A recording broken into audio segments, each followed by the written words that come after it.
Olá pessoal, tudo bem?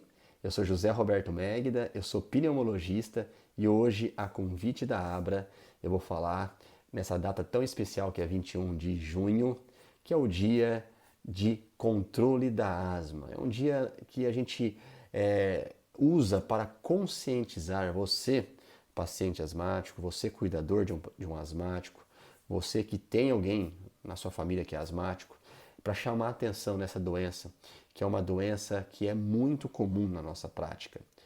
De cada 10 brasileiros, um tem asma. Então é uma doença muito comum, que é uma doença crônica, que muita gente ainda confunde, né, asma com bronquite.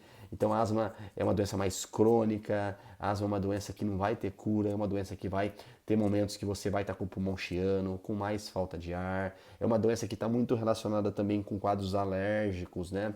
Tem histórico familiar positivo, então se você tem um irmão, se você tem um filho asmático, mais chance de você ter asma também. Então essa doença é uma doença que a gente tem que olhar com muito cuidado, porque é uma doença que, apesar do diagnóstico não ser difícil, apesar do tratamento, né, a gente tem vários tratamentos no SUS grátis, né, inclusive disponibilizados para a farmácia popular, ainda morre em média 7 pessoas, 7 brasileiros por dia dessa doença. E essa data, que é o dia 21 de junho, que é hoje, né, é uma data muito especial porque também ela começa no inverno, né? O inverno está chegando, a gente está saindo do outono, está chegando o inverno. E por que que a gente leva em consideração essa temperatura mais baixa, o inverno, essa mudança de estação? Porque são nesses momentos que a gente tem mais crises de asma.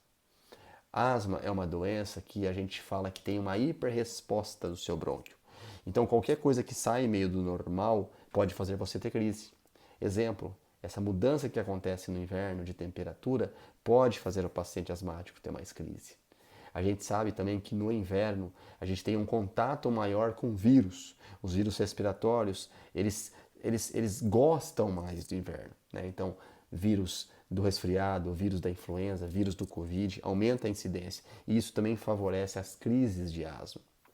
No inverno, o tempo geralmente é mais seco e esse material particulado da poluição fica mais disperso no ambiente, a gente respira mais. No tempo mais fechado, de inverno, a gente fica mais fechado, né?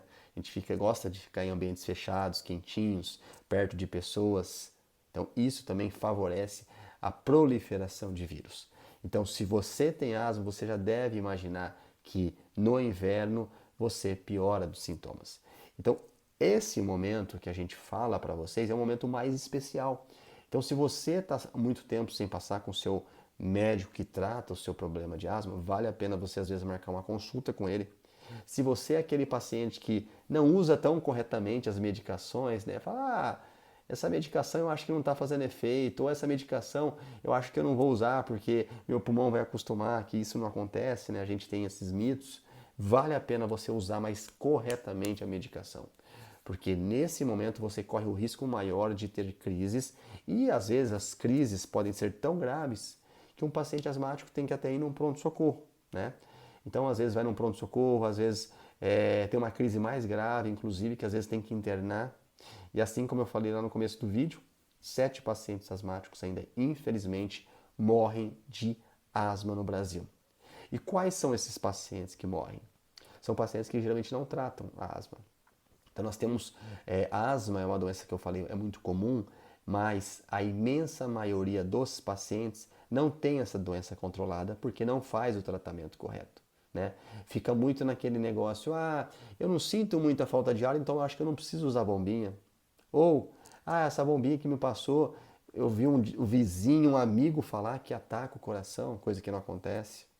Ou às vezes a gente trata o paciente errado, ou o paciente faz o tratamento errado, né? Usa uma medicação que não tem o principal tratamento para asma, que é o corticoide inalado. Então, se você é asmático, você tem que saber que você deve usar o corticoide inalado. O corticoide inalado, ele desinflama o seu pulmão. Ao desinflamar o seu pulmão, você tem um controle maior da sua doença.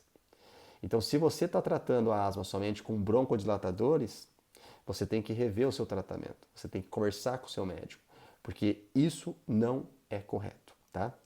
Outras coisas que a gente sempre fala de tratamento de asma é a exposição ambiental. Então, se você tem aquela asma alérgica, tem que tomar muito cuidado com poeira doméstica.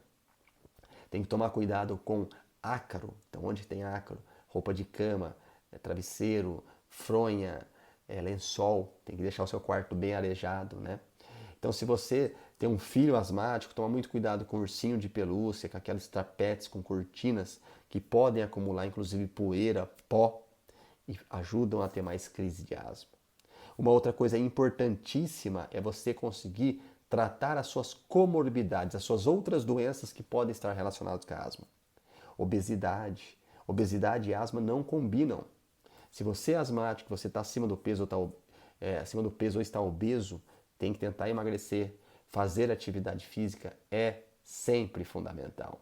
Se você tem sintomas de rinite, de rinocinusite, vale a pena tratar também. Porque você tratando, você reduz o risco da sua doença evoluir, da sua doença ter crise. A apneia do sono, roncos, aquela parada respiratória, também é uma doença que está muito relacionada com crises de asma. E o refluxo. O refluxo gastroesofágico, ele pode favorecer o não controle da asma e pode também ajudar as pessoas, os asmáticos, a terem crises. Então, tratar as comorbidades é também fundamental. Outra coisa que todo paciente asmático deve fazer é tomar as vacinas. Tomar as vacinas adequadas. Vacina para gripe, vacina para Covid, avaliar com o seu médico se você tem indicação da vacina para pneumonia, que é uma vacina pneumocóxica, né? Nós temos duas no Brasil, nós temos a pneumo 23 e a pneumo 13 para adultos. Então converse com o seu médico para ver se você tem indicação. Hoje, atualmente, nós temos ótimas medicações para o tratamento de asma no SUS. E, inclusive, nós temos medicações biológicas, que são medicações para asma mais grave, que o SUS também pode fornecer para a gente. Pacientes que têm uma asma mais grave são pacientes que requerem mais cuidado, são pacientes que aumentam o risco de morrer, pacientes que gastam mais quando a gente pensa no sistema de saúde. Então, esses pacientes têm o direito de usar medicação biológica quando o médico acha que tem indicação e o SUS está fornecendo. Então, nós temos uma grande doença que pode ser um grande problema de saúde pública, mas abrindo esse caminho para falar com vocês, para conscientizar a população, a gente consegue reduzir os danos da asma. E esse momento é muito oportuno, porque com certeza você vai ver na mídia para falar desse dia, do dia 21/6, que é um dia que todo mundo acaba olhando para a asma, e se você é asmático, pegue informação importante, porque vai fazer diferença na sua vida, tá?